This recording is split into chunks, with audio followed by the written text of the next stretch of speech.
Kama ni trips za kule, don't do this. Kama ni mishahara, don't go beyond this. Kuna commission ya kufanya hiyo.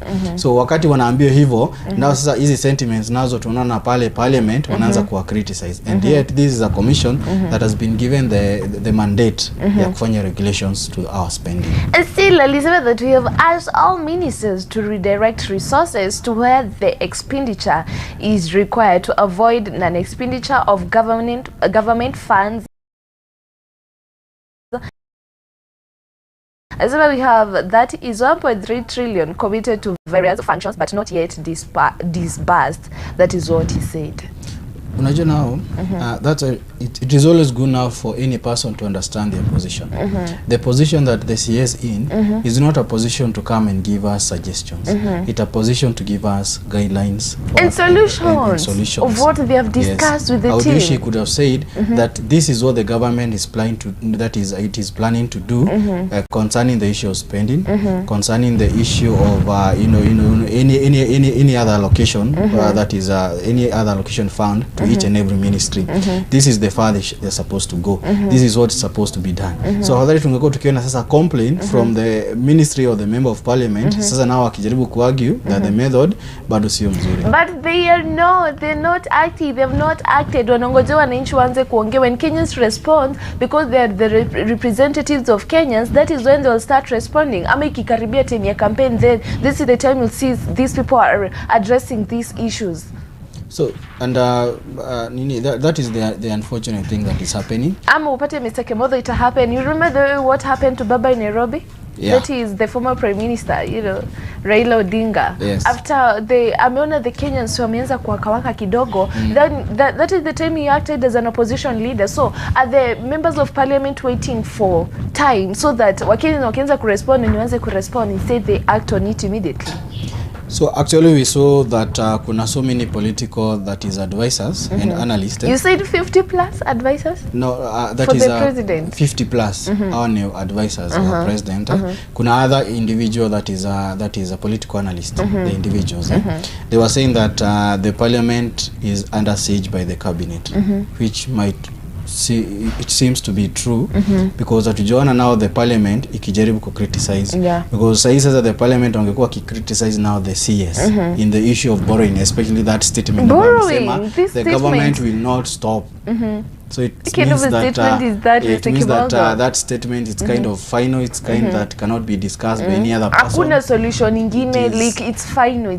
Then after akisema the government will not stop borrowing, kwa nini now hawatuambii now the government will now reduce expenses in this and this and this and this. Yeah, and that, and these are the solutions. Yes. Because at the same time, Kakamega Senator Boni Kwale asked Mr. Mbadi to explain why that is 29 billion meant for devolved functions has been retained by the national government. However, the minister evaded the question, stating that he would respond after reviewing the report matter. Kwani hayuko aware? This statement makes him sound like he's not aware that 29.9 million has been detained. Unajua now that is the senator, that is Boni Halwale. He was playing his role as a senator. Because the role of the senator ni to make sure that the funds allocated to the county zimeweza kufika vile ambavyo inafaa. And actually speaking on the issue still of the county, the Council of Governors, they were also now complaining because the amount that is supposed now to come to the counties bado ijafika, na ikifika inafika ikiwa late na mambo yale mengine. Now the surprising thing is that now when the CS says that he's going now to, I don't know, to inquire ama to read another report, ama I don't know what he's waiting for, it sounds a bit in addition to that, on the stalemate between governors and MPs over road maintenance levy fund, the National Treasury Board said it was unfortunate that the impasse is affecting the disbursement of additional allocation to counties. Scary reasons zenye tu anapeana Mr. Kimotho. These are not genuine reasons. I think where we are, we need solutions. Yeah, actually wanafanya ile kitu ya blame games. We need solutions from the government. Instead of kufanya hii mambo ya blame games. Personally, I don't know what Kenyans think about that, because watu washaanza kushtuka mambo ya budget inakuja. Alafu unajua hii statement ya borrowing Mr. Kimotho imekuja, April hiyo ndio wanatoa budget. So what should Kenyans expect? So we need to hear their views, because the government already imeshasema itaendelea kuboro. Yeah, so ndio unajua ikiboro wewe tu mwananchi pale ndio utalipa tu hiyo deni. Yeah. Na unajua these statements sio statements tu because the timing ambazo zimekuja timing. Yes, there is a timing because kumbuke earlier tulikuwa tumeona EPR wakisema wataongezea that is the fuel diesel na with kerosene 7 shillings. Then saa hizi uje tunaelekea budget. Tulikuwa tumeona kuna that is the other ministries ama the other departments that is the supplementary budget ikikuwa forwarded. Tukasoma the allocation and so forth. Then the CS tena amekuja hapa kuongea mambo ya nini? Mambo ya borrowing. So inamaanisha ikikuwa forwarded pale ikienda ikipitishwa, sasa watapitisha now the ways and mechanism ya kuweza kulipa hii pesa ambayo wameborrow. Na the ways and the mechanism ni kuongezea nini? Tax. Yeah, so that's why I'm saying the timings. They're so timely. Another stories away from that because it's shocking. What do you have there? So on other stories, that is we have now the Prima, that is Cabinet CS. Mudavadi says that we have over 1,000 Kenyans that are jailed abroad. So because this issue will come up wakati tuliona that lady ambaye anafikiri alikuwa anaitwa Nduta ambaye alikuwa that is amekuwa sentence kule Vietnam. So the issue ikakuwa raised so much na the government sasa wakaanza ku make appeal to that nation na pia tumeona other leaders pia wakifanya the same thing. So na pia now the government sasa ndio imeanza na ku come up data ya kuangalia wale wa Kenya wetu wanaweza kuwa maybe wengine wamefungwa in other areas. And tuliona that is the Prime Cabinet Secretary akiongelea haya maneno and akijaribu kuweza kuyatatua, but 1,000 hawa ni wengi sana that are jailed abroad. So and actually pia tunaona hapa kuna that is kuna some of the statement pia ambayo zilikuwa zinamekiwa pale. Alikuwa anasema some cases involved that is the offenses that I'll try and maybe to gather the data. The Kenyan travel, Kenyans travel of their own. That is it is their right. They can go to whatever country they wish, he explained. But at the same time pia tuliona akisema ya kwamba it is always good now the Kenyans as they go to always make sure that they are connected with the embassy to avoid such things. I doubt that Kenya tuko na embassy Vietnam. I'm not sure of it, but lazima kuwe kuna alliance wakati wanatoka hapa.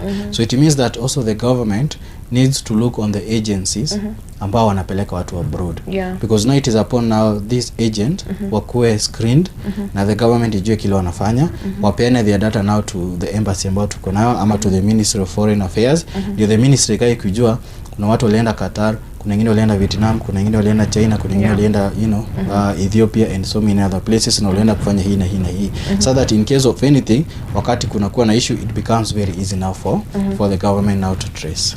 Yes. And another stories concerning that is the country itself and the citizens. I can see here Murkomen Gazette's scrapping of new ID application fees, and the government has scrapped that is 300 fees required for first-time national identity card registration following a directive from the President William Ruto.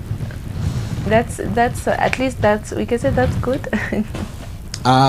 Okay, they are really trying. They're trying, but in general circumstance, the issuing of ID, the first application of ID should be free.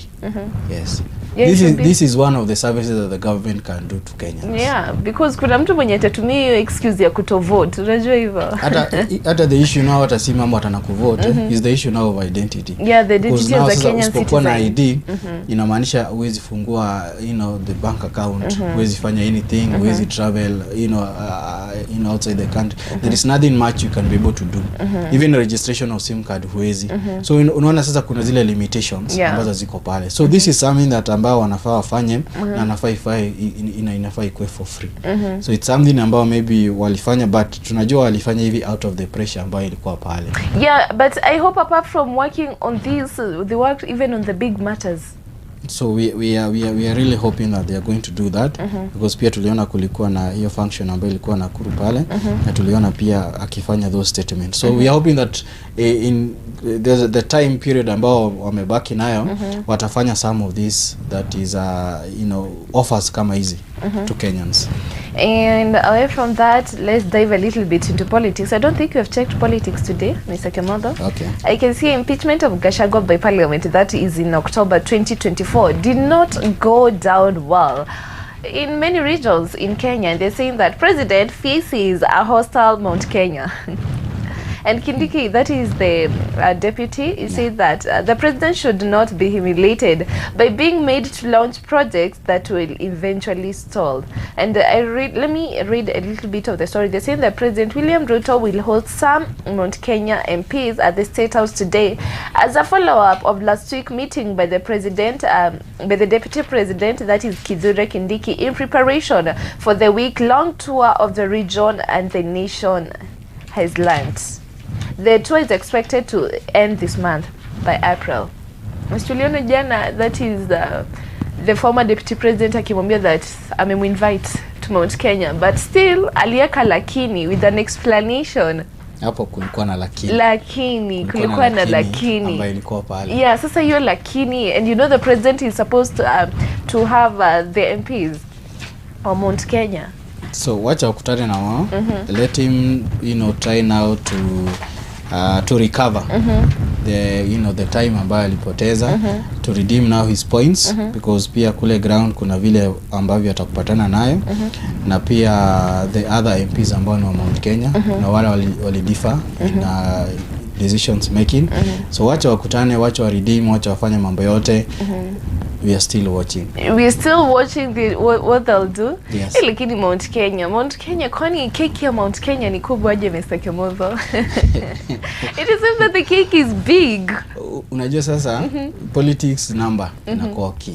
Yeah, it's key, but it feels like the cake is too big. Yes. Hiyo nyumbaka, kuna kuwa na bridge between the two. Na ndio aliitumia yeye mwenyewe. The president aliitumia the same. Alitumia keki ya Mount Kenya. Yes, alitumia sana because he really knew ya kwamba huko nikipenya huko itanisaidia kuongezea nao keki ya Mount Kenya. Yes. So na sasa bila alifanya, aliona hii keki ni kama inafanya nini, inanipotelea. So wacha ajaribu ku redeem his points through the leaders, through the other people. Sababu sasa hiyo ni decision yao walifanya. Okay. Yes. Yeah, we have 2 minutes. So what do you have there as we get to wind up? So pia naona fans wanagather, that is Naivasha, kwa sababu mambo ya safari rally ambayo iko pale. Na tuliona polisi wakitoa caution in the 3-4 days ambazo ziko pale. People should prepare themselves na mambo ya traffic. So hiyo ni caution ambao walifanya. Washapeana. Yeah, so kama kuna mambo yako unafanya, ifanye mapema because hii ni kitu ambayo tumekuwa tukiona ikifanya nini? Ikifanyika.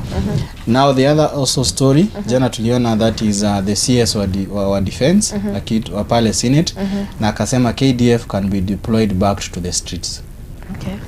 Because the law bado inasimama. The law ambayo ilikuwa imepitishwa na that is mbona budget ikikaribia ndio wanasema hivyo, Mr. Kimotho? Don't you feel like maybe they scared the Jesu might do something? Yes. That's so fishy pia. Yes, because sasa hapa anasema that is now wakati kulikuwa na ile protest, that is now that is this nini ilipitishwa, na anasema anytime the KDF wanaweza rudi ku restore peace. It is because you don't know what is in the budget. Well, that is what we had for you today for the current affairs segment. Bwana Kimotho, maneno ya mwisho for watazamaji.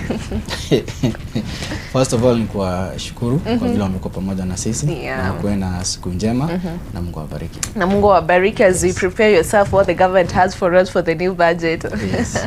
Well, this segment has been sponsored by Stark Institute and Driving School. The courses that they offer, that is cosmetology, hospitality courses, ICT, and driving courses. They have various branches in Nakuru County, but the main campus is on Njoro Town on the Egerton Njoro Road. If you're interested, you can visit their website on www.starkinstitute.ac.ke and register online to get a 10% discount. Still, you can reach out via the email that is info@starkinstitute.ac.ke. My name is Angela Kabete. Till next time, bye-bye.